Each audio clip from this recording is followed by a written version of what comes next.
আসসালামু আলাইকুম। সবাইকে স্বাগত জানাচ্ছি আমাদের গরুজন শৌখিন মুরগি ও কোয়েল ফার্মের হ্যাচারিতে। তো আপনারা দেখতেছেন জাপানি জাতের কোয়েল পাখির বাচ্চা।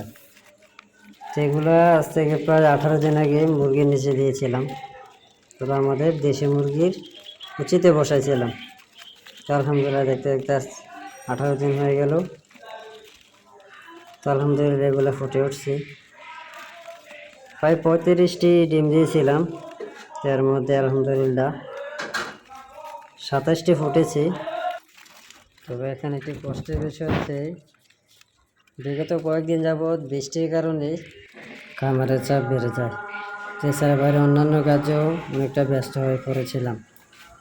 যে 17 দিন হয়েছিল সেটা ভুলে গিয়েছিলাম, কারণ কোরবানির বাচ্চা তো 17 দিন বা 16 দিনের পর থেকেই ফোটা শুরু হয়।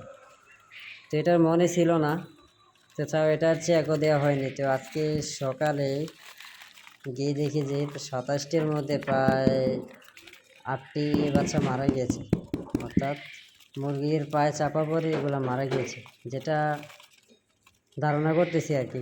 তো ওইগুলা 8টার মধ্যে 7টাই ছিল সাদা পাখি। তো এগুলো কীভাবে ব্রুডিং করবো এ নিয়েও ইনশাল্লাহ ভিডিও আসবে।